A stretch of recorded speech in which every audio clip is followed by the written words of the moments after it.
how's an Arsenal team who have been in title contention for many years before, suddenly in a situation where Craig says they get a nice win away against Crystal Palace, but still the big takeaway is how far they are off the pace?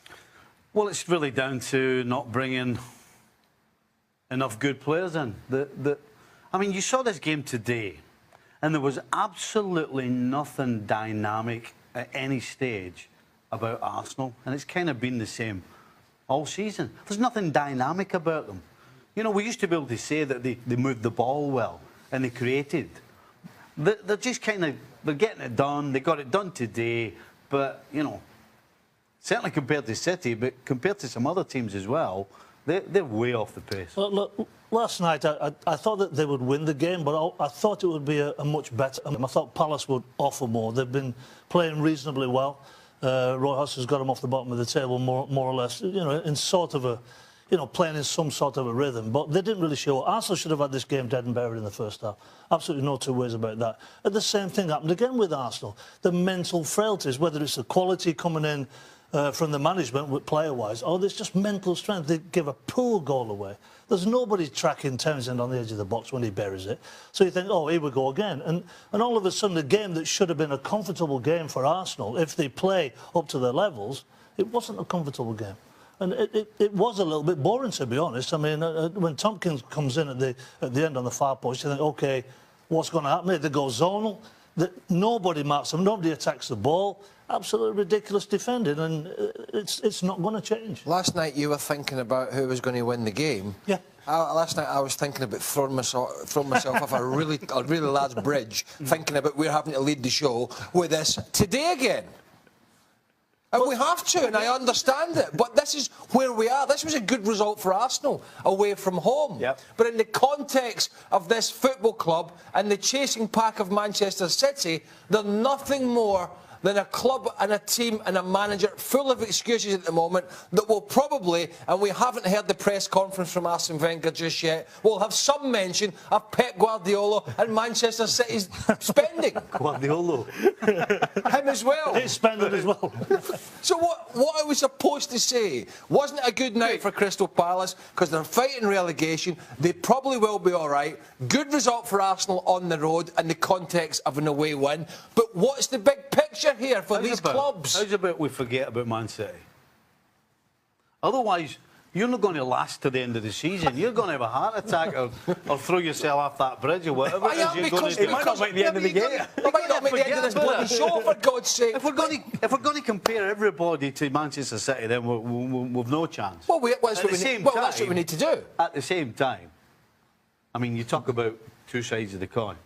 Arsenal and Manchester City. You just said stop comparing people to Manchester City. You did. I did. Forget about them. I did. Forget them. They're not in the title.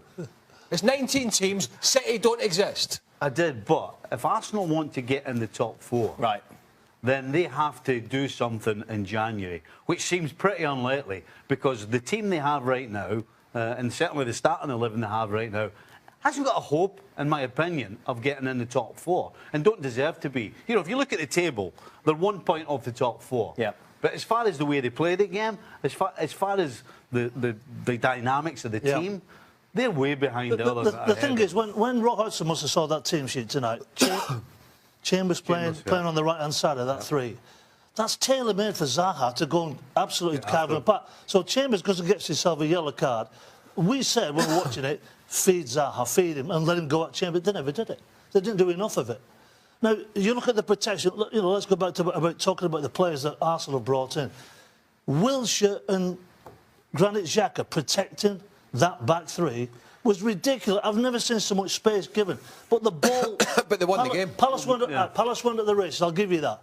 But that ball should have been going into Benteke all day long and spinning off the back and Kabay getting it. They didn't do it, though. The fact they won the game is more to do with Palace, isn't it? I mean, like, what decent team is going to look at that? Surely it's more to do with Alexis Sanchez. The only thing I'm interested in with Arsenal is the Europa League, which I'm never normally interested in. You're never interested in the Europa. I might be if Arsenal go a bit further. I don't know. We'll give it time.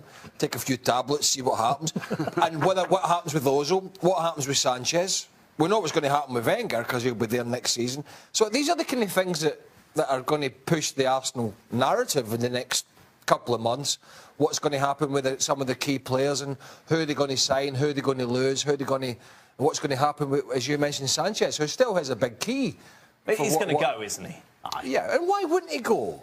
Why would he not leave a club at the moment who are in a rut in terms of where they want to go, right? Why wouldn't he? As soon as Wenger signed that contract last year, the writing was on the wall. So, expected to go. Sanchez was offered that. Will it be City? I don't know. Sanchez was offered the contract after they got done 10-2 on aggregate with Bayern. He said, "No, this is not for me." So the writing's been on the wall as far as he's concerned for quite some time. But he just didn't go. He thought he was going to go in the summer window. It didn't happen. I think we'd all agree that Sanchez is going to go, right? Yes. So why don't we think Ozil's going to go? Can you imagine being Ozil? Can you imagine Ozil in the summer sticks a World Cup winner's medal in his pocket and then goes back to Arsenal? If you're a player, why would you do that? Why are you going to go and win the World Cup and then going back and play with a team who you know have got little chance either of winning the Premier League and maybe not even getting in the top four? Why would Ozil do that? See, I wouldn't. Arsenal have won a game tonight away from home in South London. We've all played at Selhurst Park. I tell you what, it's always generally not an easy night down there. Yeah. And they've won a game. But I think certainly where I'm coming from here is that all these coaches and all this money, I'm trying to say his name right, but Guardiola. Correct. Guardiola this season is Please making... don't say that every time. Yeah. Call him Pep. He's just making a mockery of the rest. He's making a mockery of the rest at the moment. And I'm not talking about the smaller guys. I'm talking about the so-called big guns. And all we keep hearing from the other teams, pre-match press conference, post-match press conference, is spending. Yeah. That's all we keep hearing. It's so boring. It's so boring because these guys need... I said it last night and I'll say it again and I'll say it tomorrow because I want tomorrow. They need to get their ducks in a row. Point and coach. Pep's coaching. Yeah. That's the big thing. Pep is actually coaching. And every single player that's ever played for them will tell you that. And the rest of them are all crying about the money. See what the fullbacks are doing? We said it yesterday. Fullbacks tucking in when they've got possession and they get an extra midfielder, squeezing on to win the ball back in a certain period of time, working as units. Centre-halves have got better. Every area of that Man City team has got better, regardless of what they've spent, right? No other team. Is there another team outside the top boys that we can say that for? There we are. Why are you laughing? Because we're talking about Manchester City again. We've gone full circle. Should we talk about Arsenal sitting in sixth place? No longer, hopefully no longer, will you sit and watch Liverpool and think that every single time a team goes forward, they're going to score, because this guy has the potential just to take everything by the scruff of the neck and lead that back line. Let's be honest. Stevie, I mean, it's what I said yesterday, but when I said the jury's out on him, I didn't mean like that in a bad way. I just meant it in the way that Stevie said, is can he step up to play in front of the Kop every second week? And have a big travelling support you know, when they're not playing at home, the big travelling support goes away from home, the TV cameras are there, the expectations are there. That's the only thing that could make it crumble for the lad, or injuries. But let's be quite frank here. Liverpool need a goalkeeper, a right back and a left back. And Joe Gomez is young, Trent Alexander-Arnold is young. They've got Robertson, who's okay. They've got Moreno, who's a disaster. Right? If they're playing Champions League football every year, they need two full-backs and a goalkeeper to go with that. So, having said all of that, how significant is this signing with regards to where they're going to finish this season? Is it a difference maker in that sense? Potentially. Do you think so? Premier League, in terms of getting in the top four? Exactly. Potentially, yes. Yeah. Absolutely. Yeah. Absolutely. Listen, the only thing you know is Liverpool are going to score goals. And before this guy came, the only thing you knew, Liverpool were going to throw goals away. This could possibly change that whole second part of it. And if that's the case, then no question, Liverpool should cruise into the top four. Second? Second? Possibly. Possibly. You can't rely on Chelsea. No. You can't rely on Chelsea. You can't rely on Tottenham. If we go back to the start of the year, we're looking at third straight away. Right. And if Man United start slipping up, then it's possible. It's possible. You're scrambling for fourth at the moment. Did you have Liverpool in the top four at the start of the season? No, I did not. Right, there you go. I'll tell you what, hold on a second. No, you got them in I didn't have them in top. I didn't have them in the top four And they're sitting right in 4 now without having a decent centre-back that they've just signed. So now that means that they're completely solidified in the top 4. And if he does what I think he can do and what he's expected to do... Hold on a second. Oh, so you're pinning your top Liverpool are Chelsea. Oh, no, what's that? Liverpool are solidified in the top 4. Absolutely. Ahead of Tottenham and Arsenal. Solidified. Absolutely. Solidified. Absolutely. You're going to... I tell you what, you're going to choke on that. What has been Liverpool's only problem this season? Goalkeeper. Goalkeeper, A goalkeeper and a centre-back. centre-back. A goalkeeper and a centre-back. A goalkeeper and a centre-back. Holding They're midfield sitting player. in 4th and they've just signed the best centre-back available in Europe. If that's So solidifying... how does that not solidify their place on paper, ahead of 2 teams it at helps them. Arsenal, who have just said are unreal, by the way, to watch. Harry And Kane. Tottenham, who in the Premier League have been as inconsistent as they've been consistent in the last 3 years. Hey, you've just asked him to play under massive pressure at a massive club in Liverpool. You've just piled more and more pressure on this kid, because what you've just said is that he is the be-all and end-all to get you lot in the 3rd or 2nd. I picked Liverpool to get top 4, right, and 4th place, but he's solidifying them. Right. That's it. That's it. They've signed Van Dijk. That is it. Will Forget the solidify them fact in that the top Tottenham have got 4. Harry Kane, and by the way, a damn good defence with Alderweireld and Vertonghen I tell you and what, they're so good. Sanchez. Where are they Forget sitting? them. They're sitting in 5th. Yeah, I would imagine that's quite close to 4th. Sorry, it's behind 4th. Yeah, 4th, right? but it solidifies. Yeah. Sorry, yeah. Solidifies. Yes. Van Dijk solidifies top 4. Yes. Just finally, Stevie, does this By the mean... way, hold on a second.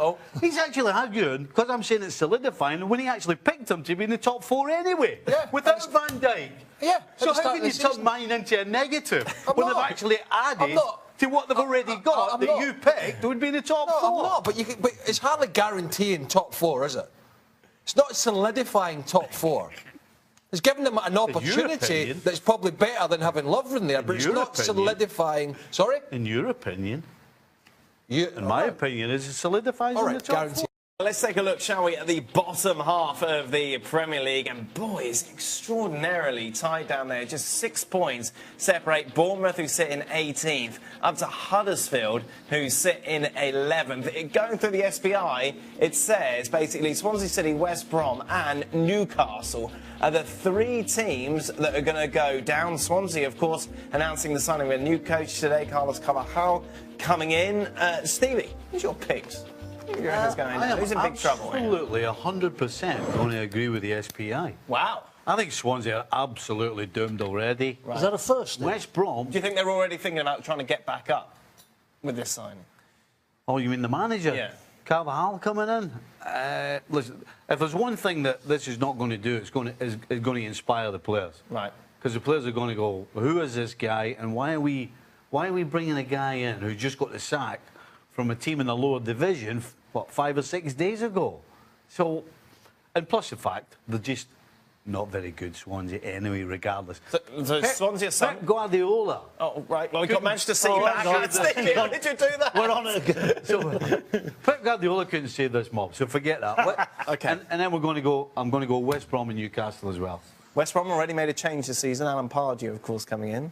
You know, they're a team that could survive with a manager that sort of does what's happened previously with the likes of Pulis. Just another type of manager like Pulis, I think, with a different voice, same sort of pattern, though, just all about keeping the ball out the net. But I think Alan Pardew is going to come in, or certainly has already, and try to open them up and play a little bit more. And it just isn't working for me. They're not scoring goals. They're not losing too many. They're just going to stay where they are. And Rafa's Newcastle. Rafa's Newcastle. Is there anybody in Newcastle's team that would get into any other side as a forward, as bad as all the other teams are? Swansea are horrible going forward. But would you swap Wilfred Boney, for example, for any of the Newcastle strikers? I don't think you would. I just don't see how they're going to score enough goals to stay up. Craig, do you agree? Swansea are gone. Yep. They're stumbling from one disaster to another. Shambles down there. I think West Brom might get out of it. Right. Who else is there? I think Brighton and Hove Albion might get dragged into it. Yep. Who else? You tell me, Paul. Southampton? No, I agree with Steve. I think Newcastle will go. I think Swansea will go. But I think Brighton just, they can't score goals. Yeah, at the moment they're difficult to score against, but I just don't see that lasting. I mean, they're very, very thin on the ground as a squad-wise. That's all.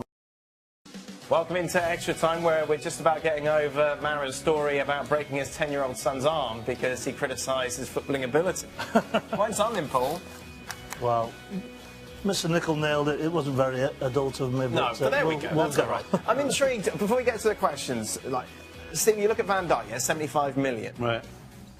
You guys are all here now with us, not because maybe because you like it, but mostly because you need the money. Or you need to... you pay us. Yeah, exactly. Does part of you resent all of this that's going on, considering all three of you were as good as the players? You know, you look at the wages that they're getting. No, you can't look... Listen, if you looked at it that way, then you'd never get out of your bed in the morning. Listen, when I was playing, the generation before me were on probably half of what I was getting.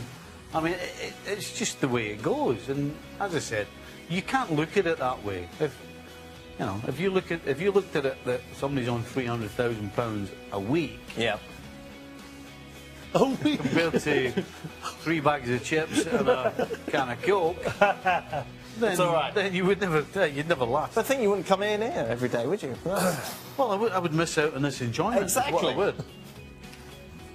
Manchester United brought a striker of the same amount as Van Dijk. How much is Mourinho's comment justified? He got another case to prove his point for sure. No, he didn't. I'm guessing this person's a Man United fan. It certainly has that edge to it, doesn't it? I'm getting bored of these United fans more than with Mourinho. Making excuses, getting as bad as the manager. Let's not forget, back in 2002, they paid 30 million plus for Rio Ferdinand. Now, I can't do the maths exactly, but that's over 100 million now. Sure. Probably. Yeah. Well, it's way over that for a centre half. I mean, come on, shut up and get on with it. OK. With Liverpool getting Van Dijk, do they have a better chance in the Champions League than other English teams except Man City? Their attack is fearsome to any defence. Listen, I am assuming that Van Dijk is going to make a huge difference to Liverpool's back line. But, you know, him coming in, as much as helps it, doesn't completely Fix it. You know, there's a huge question mark over the goalkeeper. In fact, let's just be honest, they need a new goalkeeper.